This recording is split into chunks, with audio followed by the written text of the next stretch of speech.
ಎಲ್ಲೆಲ್ಲೂ ಕುಂಭಮೇಳದೆ ಮಾತು. ಕರ್ನಾಟಕದಿಂದಲೂ ಪ್ರಯಾಗ್ರಾಜ್ ಕುಂಭಮೇಳಕ್ಕೆ ಭಕ್ತಾದಿಗಳು ತೆರಳಿದ್ರು.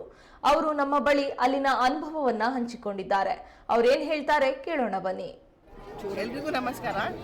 ನಾವು ಶಿವಮೊಗ್ಗದಿಂದ ಒಂದು 7 ಮೆಂಬರ್ಸು ಮಹಾಕುಂಭಕ್ಕೆ ಬಂದಿದ್ದೀವಿ. ಫಸ್ಟ್ ನಾವು ಅಯೋಧ್ಯೆಗೆ ಹೋಗಿ ಅಲ್ಲಿಂದ ವಾರಣಾಸಿಗೆ ಬಂದ್ವಿ. ವಾರಣಾಸಿಯಲ್ಲಿ ತುಂಬ ಜನ ಇದ್ದರು. ನಾವು ಟ್ರೈನ್ ಬುಕ್ ಮಾಡ್ಕೊಂಡಿದ್ವಿ. ಟ್ರೈನಲ್ಲಿ ಜಾಗ ಸಿಗಲಿಲ್ಲ. ನಮ್ಮ ರಿಸರ್ವೇಷನ್ ಆಗಿದ್ದು ಕೂಡ ನಮ್ಗೆ ಜಾಗ ಸಿಗಲಿಲ್ಲ. ಹಾಗಾಗಿ ನಾವು ಕ್ಯಾಬ್ ಮಾಡ್ಕೊಂಡು ಬಂದ್ವಿ.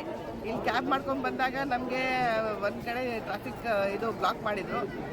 ಬ್ಲಾಕ್ ಮಾಡಿ ಕೂಡ ವ್ಯವಸ್ಥೆ ಬಸ್ಗಳು ಇಲ್ಲಿ ಸ್ಪಾಟಲ್ಲಿ ಅವ್ರದ್ದು ಗೌರ್ಮೆಂಟ್ ಬಸ್ಸಸ್ ವ್ಯವಸ್ಥೆ ಭಾಳ ಚೆನ್ನಾಗಿದೆ. ಎಲ್ಲಿ ನಾವು ಇಳಿದ್ರು ಕೂಡ ಅಲ್ಲಿಂದ ಫ್ರೀ ಬಸ್ಸಸ್ಸು 2 ನಿಮಿಷಕ್ಕೊಂದೊಂದು ಫ್ರೀ ಬಸ್ ಇದೆ. ಅವ್ರು ಬಂದು ನಮಗೆ ಇಲ್ಲಿ ಬಿಡ್ತಾರೆ, ಅವರೊಂದು ಪಾಯಿಂಟಿಗೆ ಬಿಡ್ತಾರೆ. ಮತ್ತು ಅಲ್ಲಿಂದ ಗಾಡಿಗಳು, ಲೋಕಲೈಟ್ಸು, ಬೈಕಲ್ಲಿ ಪ್ರತಿಯೊಬ್ಬರು ಹುಡುಗರು ಪಾಪ ಎಲ್ಲರೂ ಬೈಕಲ್ಲಿ ಎಲ್ಲರೂ ಬಿಟ್ಟು ಹೋಗ್ತಿದ್ದಾರೆ. ಏನೋ ಒಂದು ನಾವು ಖುಷಿಯಾಗಿ ಒಂದು ಸ್ವಲ್ಪ ಅಷ್ಟೇ ಕೊಡ್ತೀವಿ. ಆದರೂ ಇಲ್ಲಿ ಒಳಗೆ ಬಂದಾಗ ಎಲ್ಲ ವ್ಯವಸ್ಥೆ ಭಾಳನೇ ಚೆನ್ನಾಗಿದೆ. ಆರಾಮಾಗಿ ಬರ್ಬೋದು, ಏನು ತೊಂದರೆ. ಏನೋ ಇವತ್ತು ಸ್ವಲ್ಪ ನ್ಯೂಸ್ ಬಂತು, ಯಾರೋ ಹಿಂಗೆ ಸ್ಟ್ಯಾಂಪೇಡ್ ಆಯಿತು ಅಂತ. ಆದರೆ ಇಲ್ಲಿ ನಮಗೆ ಏನು ಆ ಥರ ಏನೂ ತೊಂದರೆ ಇಲ್ಲ, ಎಲ್ಲ ಚೆನ್ನಾಗಾಯಿತು. ನಾವೊಂದು ಆಶ್ರಮದಲ್ಲಿ ಉಳ್ಕೊಂಡಿದ್ದೀವಿ. ಹಾಗಾಗಿ ಅಲ್ಲಿ ಎಲ್ಲ ಕಡೆಯೂ ಊಟದ ವ್ಯವಸ್ಥೆ ಚೆನ್ನಾಗಿದೆ. ಕಾಫಿ, ಟೀ ಆಗಲಿ, ನೀರಿನ ವ್ಯವಸ್ಥೆ ಎಲ್ಲ ವ್ಯವಸ್ಥೆ ತುಂಬಾ ಚೆನ್ನಾಗಿ ಮಾಡಿದ್ದಾರೆ. ಸೊ ಮಹಾಕುಂಭ ಇದು ಆಪರ್ಚುನಿಟಿ ಮಿಸ್ ಮಾಡ್ಕೋಬೇಡಿ. 144 ಇಯರ್ಸ್ ಅಂದರೆ ಇದು ಬಹಳ ರೇರ್ ಇವೆಂಟು, ನಮ್ಮ ಲೈಫಲ್ಲಿ ಮತ್ತೆ ಬರಲ್ಲ. ಸೊ ಹಾಗಾಗಿ ಜನಗಳು ನಿಮಗೆ ದಯವಿಟ್ಟು ಹೇಳ್ತೀನಿ, ಮಿಸ್ ಮಾಡ್ಕೋಬೇಡಿ ಇವೆಂಟು. ಧನ್ಯವಾದಗಳು. ನಮಸ್ಕಾರ ಸರ್, ನಾನು ಶಿವಮೊಗ್ಗದಿಂದ ಅಶ್ವಥ್ ಬೇದ್ರೆ ಮಾತಾಡ್ತಾ ಇರೋದು. ಸರ್, ಇಲ್ಲಿ ಕುಂಭಮೇಳದಲ್ಲಿ ತುಂಬ ವ್ಯವಸ್ಥೆ ತುಂಬ ಚೆನ್ನಾಗಿದೆ. ಆಮೇಲೆ ಏನು ಅಂದರೆ, ನಾವಿಲ್ಲಿ ಕುಂಭಮೇಳ ಬರೋದ್ರಿಂದ ಸ್ವಲ್ಪ ನಮ್ಮದು ವಾಹನಗಳದ್ದು ವ್ಯವಸ್ಥೆ ಸರಿ ಮಾಡ್ಕೋಬೇಕು. ಇಲ್ಲ ರೈಲು ಪ್ರಯಾಣ, ಬಸ್ಸಿಂದು ಅದು ಒಂದು ಇದ್ದರೆ ನಿಮಗೆ ಕುಂಭಮೇಳದ ಒಳಗೆ ಬಂದರೆ ಯಾವುದೇ ತೊಂದರೆ ತಾಪತ್ರೆ ಇರೋದಿಲ್ಲ. ಇಲ್ಲಿ ಸ್ನಾನ ಮಾಡಲಿಕ್ಕೆ ನೀರು ಮತ್ತು ವಸತಿ ತುಂಬ ಚೆನ್ನಾಗಿದೆ. ಆಮೇಲೆ ಇಲ್ಲಿನ ಸರ್ಕಾರ ತುಂಬ ಚೆನ್ನಾಗಿ ವ್ಯವಸ್ಥೆ ಮಾಡಿದೆ. ಇಲ್ಲಿ ನೋಡಿ 10 ಕೋಟಿ ಜನ ಸೇರಿದ್ರು ಯಾವುದೇ ಜನಜೀವಳಿ ಬಿಟ್ಟರೆ ಯಾವುದೇ ಒಂದು ಕಷ್ಟ ಆಗಿಲ್ಲ. ಇಲ್ಲಿ ಇನ್ನೂ ಅದರ ಜೊತೆಗೆ 5 ಕೋಟಿ ಜನ ಬಂದ್ರೂ ಏನೂ ತೊಂದರೆ ಆಗೋದಿಲ್ಲ. ಆದ್ದರಿಂದ ದಯಮಾಡಿ ನೀವು ಇದು 144 ವರ್ಷಕ್ಕೆ ಒಂದ್ಸಲ ಆಗೋದು, ಇದನ್ನು ಮಿಸ್ ಮಾಡ್ಕೋಬೇಡಿ.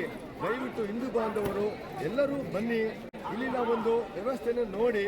ಆಮೇಲೆ ಇಲ್ಲಿ ಸಾಧು ಸಂತರ ಸಮಾಗಮ, ಆಮೇಲೆ ನಾಗಾ ಸಾಧುಗಳ ಒಂದು ಇಲ್ಲಿ ಒಂದು ಸಮಾಗಮ ತುಂಬ ಚೆನ್ನಾಗಿದೆ. ಅವರ ಒಂದು ಪ್ರವಚನ ತುಂಬ ಕೇಳುವಂಥದ್ದು. ಅವರ ಪ್ರವಚನ ಕೇಳೋಕ್ಕೆ ತುಂಬ ಹೊರ ರಾಜ್ಯದಿಂದ ಎಲ್ಲರೂ ಬಂದಿದ್ದಾರೆ.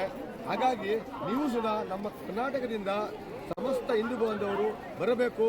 ಇದನ್ನು ಕಣ್ತುಂಬಿಕೊಳ್ಳಿ. ಇದನ್ನು ನೀವು ಶಿವರಾತ್ರಿವರೆಗೂ ಮಾತ್ರ ಇರುತ್ತೆ, ತದನಂತರ ನಿಮಗಿದು ಸಿಗೋದಿಲ್ಲ. ದಯವಿಟ್ಟು ಮಿಸ್ ಮಾಡ್ಕೋಬೇಡಿ, ಎಲ್ಲರೂ ಬನ್ನಿ. ನಮಸ್ಕಾರ. ನಾವು ಇಲ್ಲಿ ಮಹಾಕುಂಭ ಮೇಳದ ಆಯೋಜನೆಗೆ ನಾವು ನೋಡ್ಲಿಕ್ಕಂತ ಸುಮಾರು ಕರ್ನಾಟಕದಿಂದ ನಾವು ಬಂದಿದ್ದೀವಿ. ಎಲ್ಲೂ ಏನು ತೊಂದರೆ ಏನು ಪಟ್ಕೊಂಡು ಬಂದಿಲ್ಲ. ಸ್ವಲ್ಪ ಟ್ರಾಫಿಕ್ ಜಾಮ್ ಅನ್ನೋದೊಂದು ಬಿಟ್ಟರೆ ಬೇರೆ ಯಾವ ತೊಂದರೆನೂ ಇಲ್ದಲೆ ಇಲ್ಲಿ ತನಕ ನಾವು ಬಂದಿದ್ದೀವಿ. ಇವತ್ತು ಮೌನಿ ಅಮಾವಾಸ್ಯೆ ಇರೋದ್ರಿಂದ ಸ್ವಲ್ಪ ಒಂದೇ ಕಡೆಯಿಂದ ಸುಮಾರು 10 ಕೋಟಿ ಜನ ಅಂತ ಎಕ್ಸ್ಪೆಕ್ಟ್ ಮಾಡಿದ್ದಾರೆ. ಅದಕ್ಕಿಂತನೂ ಜಾಸ್ತಿನೇ ಇರ್ಬೋದು ಬಹುಶಃ. ತುಂಬ ಜನ ಇರೋದ್ರಿಂದ ಸ್ವಲ್ಪ ಜಾಸ್ತಿ ಜನಜಂಗುಳಿ ಅನಿಸಿದೆ ಬಿಟ್ಟರೆ ಯಾವುದೇ ರೀತಿಯಾದಂಥ ಆತಂಕ ಪಡುವಂಥ ಘಟನೆಗಳು ಏನೂ ನಡೀಲಿಲ್ಲ. ಅಲ್ಲೆಲ್ಲೋ ಒಂದು ಕಡೆ ಸುಮಾರು ಒಂದು ಸ್ವಲ್ಪ ಏನೋ ನಡೆದಿರ್ಬೋದು. ಅದು ಬಿಟ್ಟರೆ ಇಲ್ಲಿನ ವ್ಯವಸ್ಥೆ ತುಂಬ ಚೆನ್ನಾಗಿ ಗೌರ್ಮೆಂಟಿಂದ, ಪ್ರಶಾಸನದಿಂದ ತುಂಬ ಚೆನ್ನಾಗಿ ಆರ್ಗನೈಸ್ ಮಾಡಿಕೊಟ್ಟಿದ್ದಾರೆ. ಇಲ್ಲಿನ ವ್ಯವಸ್ಥೆ ಎಲ್ಲ ಉಳ್ಕೊಳ್ಳೋದಕ್ಕೆ ನೀರು, ಊಟದ ವ್ಯವಸ್ಥೆ, ಟೆಂಟ್ಸ್ಗಳು ಆಗಲಿ, ಆಮೇಲೆ ಊಟದ ವ್ಯವಸ್ಥೆ, ಸ್ನಾನಘಟ್ಟಕ್ಕೆ ಹೋಗಲಿಕ್ಕೆ ಎಲ್ಲ ರೀತಿಯಾದಂಥ ವ್ಯವಸ್ಥೆ ಎಲ್ಲ ತುಂಬ ಚೆನ್ನಾಗಿದೆ.